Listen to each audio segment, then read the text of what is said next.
Hey, what's up guys, it's DarkArmedDuelist, and today I'm going to be doing an Earthbound Immortal deck profiles. This is a really cool deck that was based around a Yu-Gi-Oh! 5D's villain, or all the Dark Signers, which is a really cool, fun deck to play around with. I haven't updated this deck since the Immortal Destiny came out, or Legendary Duelist 5 came out, so I really wanted to update this deck for you guys, because it's been like almost a year since I actually updated this, maybe at least 6 months, but it's been a while, and I really wanted to update this one for you guys, because it's a really fun deck to play around with, and it's pretty budget, to be honest. But without further ado, let's get straight on this. But before we do, don't forget to like, comment, subscribe, hit the bell there so you can come part of the notification squad, and definitely check out the Patreon down in the description because we got some really cool rewards for you guys, like getting a signed card, getting your name in the description of every single Dark Armed Duelist video, or even getting to pick a deck profile of your choice every single month that you're a patron. So let's get straight on into this, guys. So first off, we're going to be playing 3 copies of Earthbound Immortal Ko-Fi. Basically, all your Earthbound Immortals share the ability that you have to have a copy of a field spell on the field. You can only control 1 Earthbound Immortal, and they can attack your opponent directly, which is a really cool effect to be able to attack your opponent directly with a 3K beat stick. And this particular Earthbound Immortal Ko-Fi's ability is that if this card destroys an opponent's monster by battle, then your opponent takes damage equal to the original monster's attack, which is a really cool effect. Then I play just a single copy of Earthbound Immortal Uru. This card's effect is that once per turn you contribute 1 other monster and then target a monster your opponent controls and take control of it instantly in phase.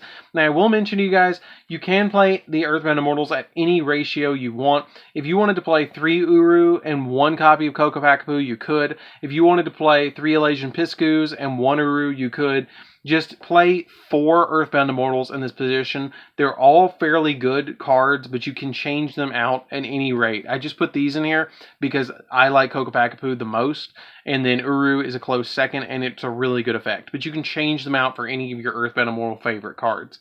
Then we play 3 copies of Earthbound Greater Linewalker. Earthbound Greater Linewalker helps us with the OTK.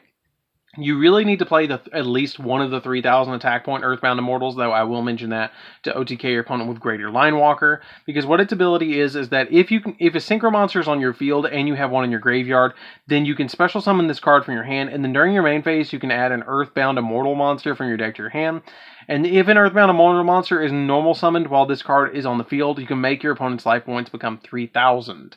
Which is a really good effect because you can just instantly OTK your opponent by reducing their life points to 3,000 and then swinging at them directly with Earthbound Immortal Ko-Fi or your copy of Uru. It depends on what you have in your hand. Then we play 3 copies of Ascatar Dawnwalker. Ascatar Dawnwalker lets you discard a card and then special summon him from your hand.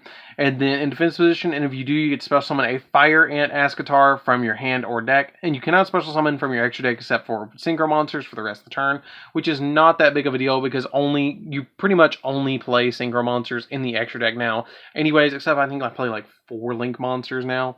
We play 3 copies of Supe Dustwalker. Supe Dustwalker is a really good card as well. She lets you do basically the same thing, except you special summon a Supe from your deck instead of a Fire Ant Ascatar, which is still really good to be able to special summon those 2 cards from your deck. Then I played just a single copy of Oracle of the Sun. Oracle of the Sun is a really neat card that if your opponent controls a monster and you control no monsters, you can special summon this card from your hand. And then when this card on the field is destroyed and sent to the graveyard, you can add to your hand either a Fire Ant Ascatar or a Supe, which it really works very nicely with those cards. I really like the ability of that. And Supe actually works with Oracle of the Sun, so you really want to play this card just at 1 so you can kind of get those effects off. Then we play for the Fire Ants. We play 2 copies of the Fire Ant Ascatar. What this card does is when this card is destroyed by battle and sent to the graveyard, you can select and special summon a level 5 monster that's in your graveyard, and its effects are negated, and it's sent to the graveyard during the end phase of the turn. So basically it just puts a monster on the field, which is really, really nice.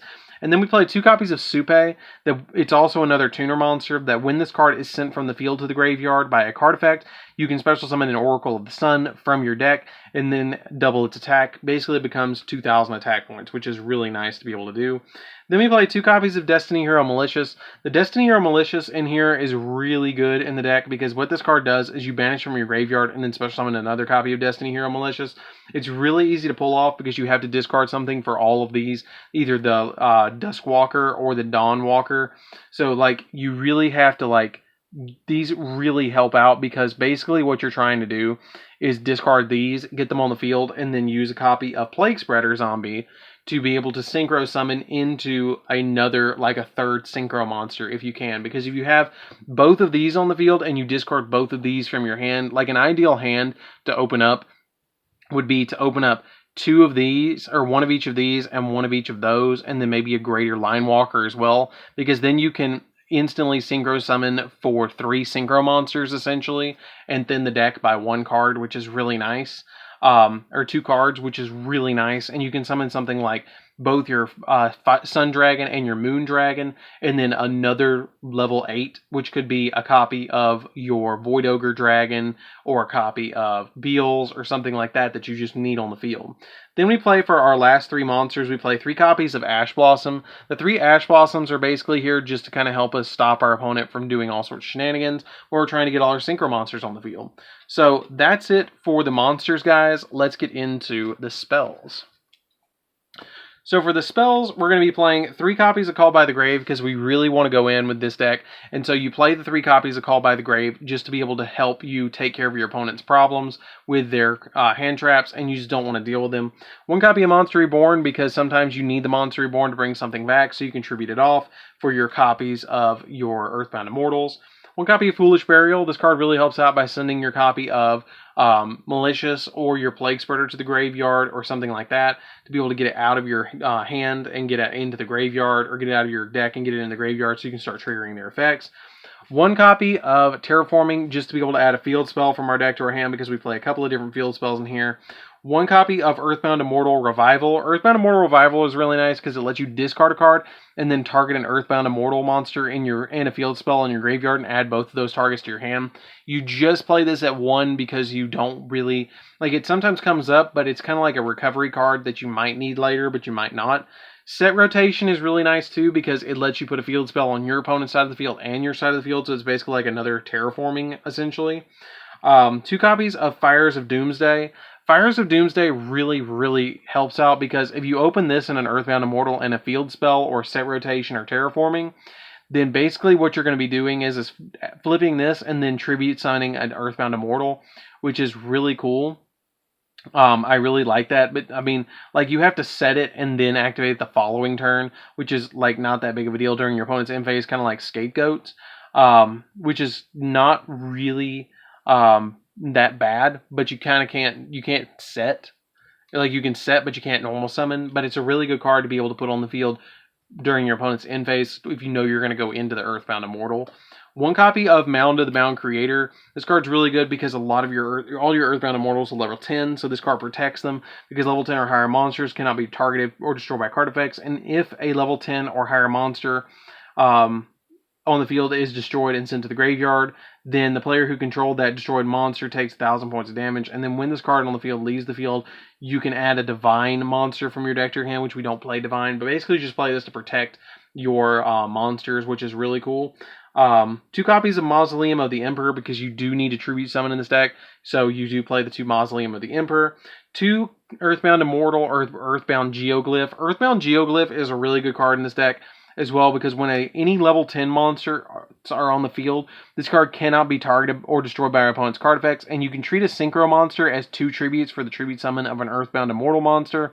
And if a Synchro monster is special summoned, then you can add an Earthbound Immortal spell or trap from your deck to your hand, and you only use the effects of this card once per turn, which is still pretty good. Earthbound Geoglyph really helps out. I feel like it's just a good 2 of, though, because you can still get your plays off with 2, and it's a good set rotation target. So that's it for the spells, guys. Let's get into the traps, because we do play 2 traps in the deck. We play just 2, and that is 2 copies, or 1 copy of Earthbound Wave and 1 Metaverse. You really want to get into your field spells with this one. This is kind of like a good counter trap that you can only activate it when you have an Earthbound Immortal monster on the field, and then you get the activation of a spell trap or spell trap card your opponent controls and destroy it, which is really cool when they activate it, which is a really neat effect, and I really like both of these. They really help out in the deck. So that's it for the main deck, guys. Let's get into that extra deck. So for the extra deck, we're going to be playing 2 copies of the Sun Dragon Entei. Sun Dragon is really good because it has the ability that you have to put a Fire Ant Ascatar into it in a non-tuner, so basically you're only ever going to summon this with Dawnwalker and the Fire Ant Ascatar. But when this card on the field is destroyed and sent to the graveyard. Destroy the monster that destroyed this card, and then inflict damage to your opponent equal to half that monster's attack. And if this card on the field is destroyed during the standby phase of the next turn, you can special summon a Moondragon Quillon from your graveyard. Then we play 2 copies of Moondragon. Moondragon is really good because when this card is selected as an attack target, you can gain life points equal to half the attacking monster's attack. And if this card on the field is destroyed, you can special summon a Sun Dragon from your graveyard. So basically, you're going to be constantly rolling your Sun and Moon Dragon. If you can't get your Earthbound Immortal out, you're just going to roll these back and forth and keep one on the field and one in the grave of each one.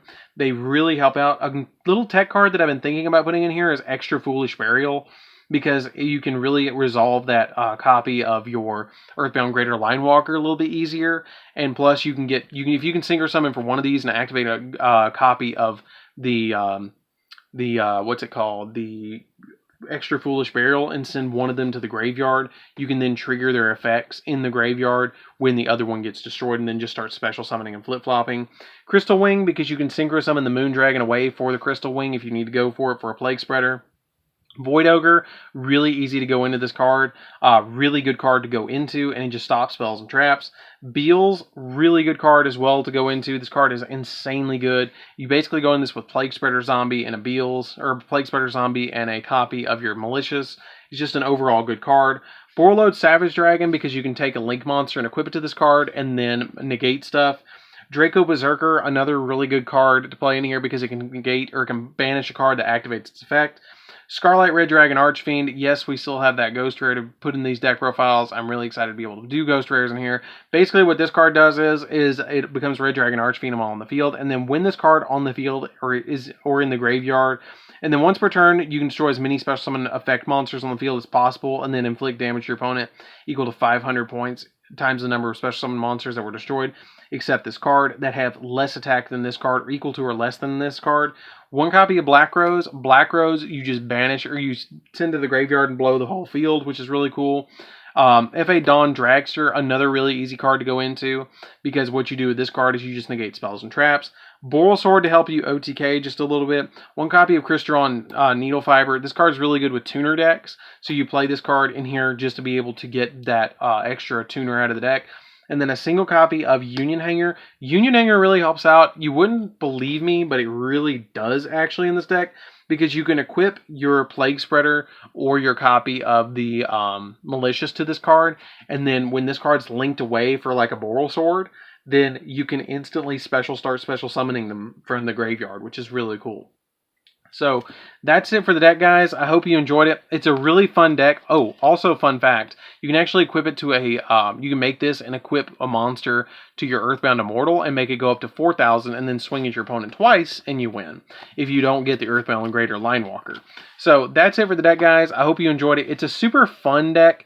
I really hope that they do more support for Earthbound Immortals in the future, because the deck is good, but it still needs some stuff, so it needs some oomph to it to be able to get out your Earthbound Greater Linewalker out of the deck a little bit easier. It needs like a search card that says, hey, add any one Earthbound Immortal card from your deck to your hand, like a Rhoda for the deck. That's what it really needs. But anyways, guys, this is DarkArmedDuelist. Don't forget to like, comment, subscribe. Hit the bell on there so you can become part of the notification squad. Tell me what you think of this video down in the comments down below. And also, please check out that Patreon, because we have some really cool rewards for you guys. And I'll see you guys in the next video. See you around, guys.